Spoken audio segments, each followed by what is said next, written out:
به نام خداوند بخشنده مهربان.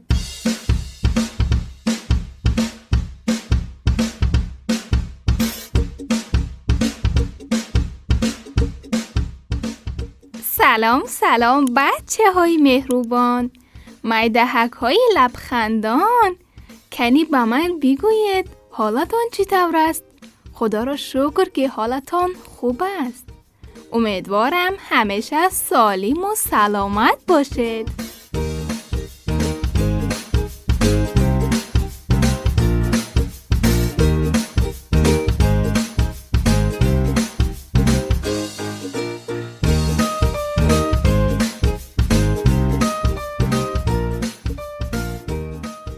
عزیزان دلم، اینجا رادیو مهر، صدای کودک.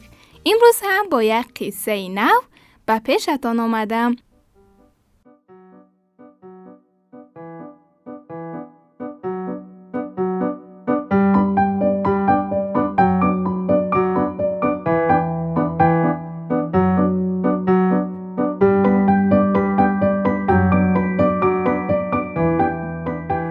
قصه امروزه ما درباره پروانه سفیدک می باشد.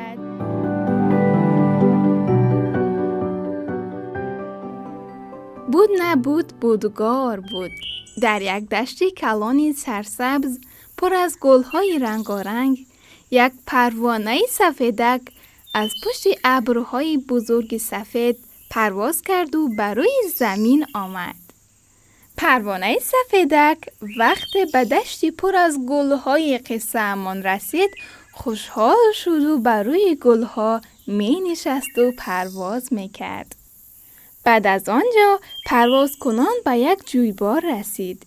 در آنجا کمی استراحت کرد و آب نوشید.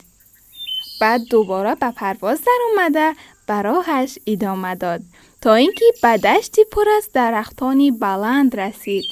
در جنگل با خوشحالی و شادی پرواز میکرد. ناگهان دسته پروانه های رنگارنگ را دید که لبخند زنان پرواز کرده می رفتند. همه پروانه های رنگارنگ لباس های زیبا پوشیده بودند و کلاه های رنگارنگ به سرشان پوشیده بودند. بچه های نازنین، این پروانه ها در پشتشان یک سومکشه داشتند. یک دانه قلم گرفته بودند و پرواز میکردند. پروانه سفیدک قصه ما از دیدن این همه پروانه های رنگارنگ و زیبا هیجان زده شده بود. خودش را به آنجا رسانید و از آنها پرسان شد. شما کجا می روید؟ پروانه های رنگارنگ به او جواب دادند. ما به مکتب می رویم. در آنجا چیزهای نو یاد می گیریم. تو هم می خواهی با ما به مکتب روی؟ پروانه سفیدک که با ذوق به آنها نگاه می کرد گفت بله، من می خواهم با شما به مکتب بروم و چیزهای نو و مفید یاد بگیرم. پروانه ها از او پرسیدند آیا تو لباس و سومکه و قلم داری؟ پروانه سفید فهمید که لباس و قلم و سومکه لازم دارد. گفت وای نه، ندارم، باید بروم و بخرم.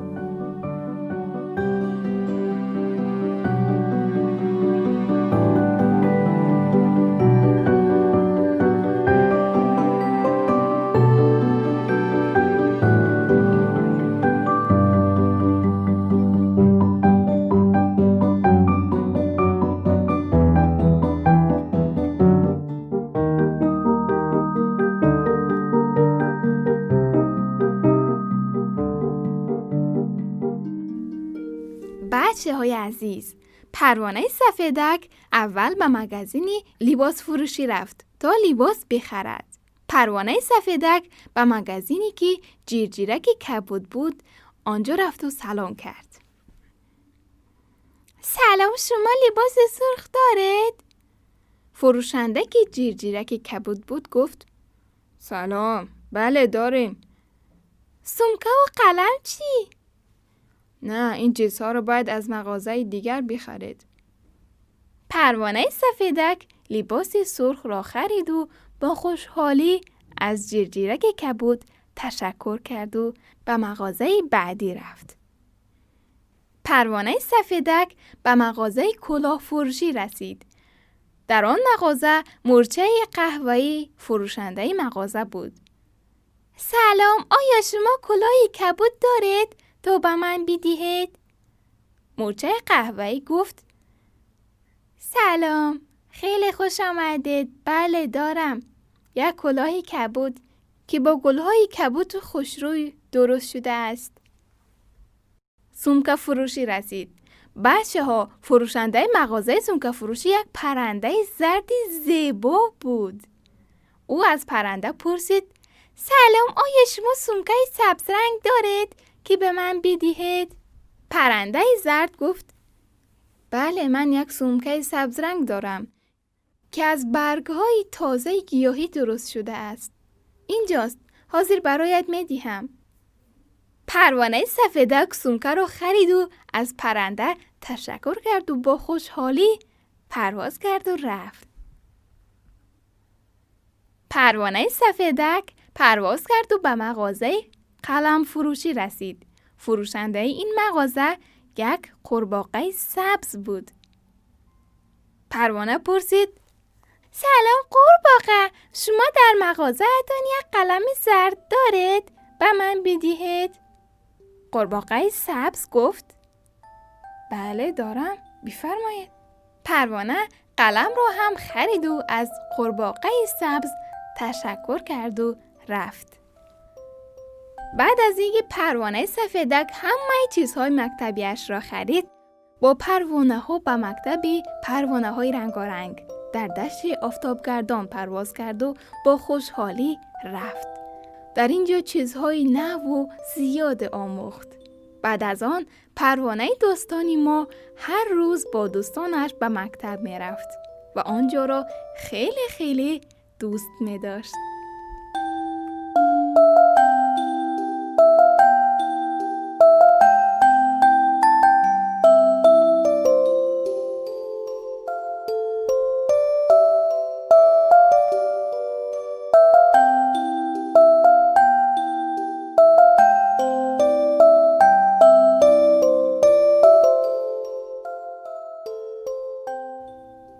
بچه‌ها، همه پروانه های رنگارنگ و پروانه سفیدک قصه ما برای به مکتب رفتن حاضر و آماده بودند.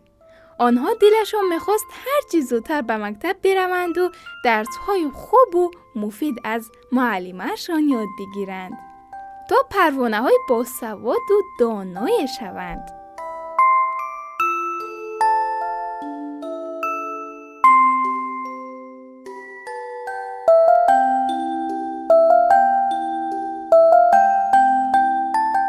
بله مهربانانی من، این بود قصه امروزه ما، پروانه سفید. قصه امروزه را دوست داشتید؟ از شنیدنش لذت بردید؟ امیدوارم خوشتان آمده باشد. تا قصه دیگر و داستان دیگر شما را به خدای بزرگ می سپارم. خدایا رو نگهدار شما. خدا حافظ.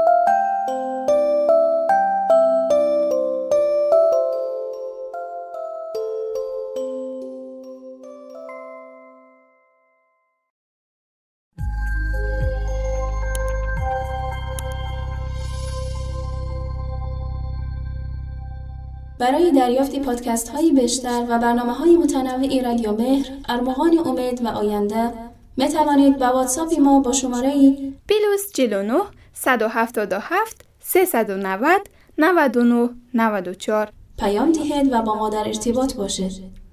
اینچنین در کانال یوتیوب و فیسبوک رادیو مهر آبونه شده و ما را همراهی کنید.